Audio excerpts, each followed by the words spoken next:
Hello friends, welcome to ஜஸ்னட் channel. So Tamil சினிமாவில் எத்தனையோ கேமராமேன் வந்திருக்காங்க. ஆனால் ரொம்ப ஆடம்பரம் இல்லாமல் இயற்கையான வெளிச்சத்தை வச்சு மனிதர்களோட வாழ்க்கையை அப்படியே அச்சு அசலாக கேமராவில் காட்டின ஒருத்தர் தான் ஒளிப்பதிவாளர் செலியன் சார்.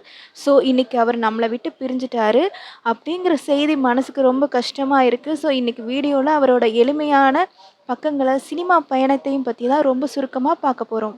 செலியன் சார் பிறந்தது சிவகங்கையில் ஒரு சாதாரண குடும்பத்தில் தாங்க. ஸோ இன்ஜினியரிங் படிச்சிருந்தாலும் ஃபோட்டோ எடுக்கிறதுல அவருக்கு ரொம்ப ஆர்வம். ஸோ அதனால் சினிமாவுக்கு வந்து நம்ம லெஜண்ட் பிசி ஸ்ரீராம் சார்கிட்ட அசிஸ்டண்ட்டாக சேர்ந்தார்.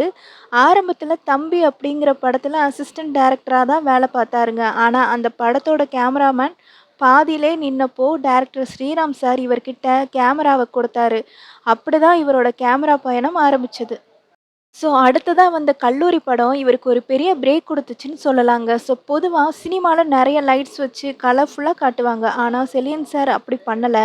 நம்ம கண்ணில் பார்க்குற உலகத்தை அப்படியே கேமராவில் காட்டுவார். இயக்குனர் பாலா சாரோட பரதேசி படத்தில் அந்த காலத்து தொழிலாளர்களோட கஷ்டத்தை தம் கேமரா மூலமாக அப்படியே நமக்குள்ளே கொண்டு போயிருப்பாருங்க. ஸோ அதுக்காக அவருக்கு லண்டன் சர்வதேச விழாவில் சிறந்த கேமராமேன் விருதும் கிடச்சிருக்கு.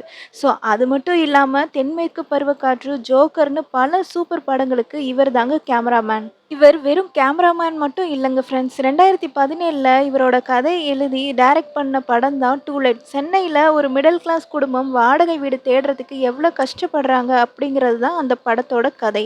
ஸோ ரொம்ப யதார்த்தமாக எடுக்கப்பட்ட இந்த படம் சிறந்த தமிழ் படத்துக்கான தேசிய விருதை வாங்குச்சு. ஸோ உலக நாடுகள் பலவற்றிலும் இந்த படத்தை திரையிட்டு பாராட்டுனாங்க. ஸோ தமிழ் சினிமாவோட பெருமையை உலக அளவில் கொண்டு போன படம் இது. எந்த ஒரு ஆடம்பரமும் இல்லாமல் சினிமாவுக்காகவே வாழ்ந்த ஒரு நல்ல கலைஞனை இன்னைக்கு நாம் இழந்திருக்கோம். அவர் நம்மளை விட்டு பிரிஞ்சாலும் அவர் கேமரா வழியாக நமக்கு காட்டிட்டு போன யதார்த்தமான ஃப்ரேம்களும் அவரோட எழுத்துக்களும் இன்னும் நம்ம தலைமுறைக்கு வாழும். அவரோட ஆன்மா சாந்தி அடைய வேண்டிக்கிறோம். ஃப்ரெண்ட்ஸ், செலியன் சாரோட படங்களில் உங்களுக்கு பிடிச்ச படம் எதுங்கிறத கமெண்ட் பாக்ஸில் சொல்லுங்கள். இந்த வீடியோ பிடிச்சிருந்தா லைக் பண்ணி, ஷேர் பண்ணி, சப்ஸ்கிரைப் பண்ணிக்கோங்க. தேங்க்யூ ஃபார் வாட்சிங்.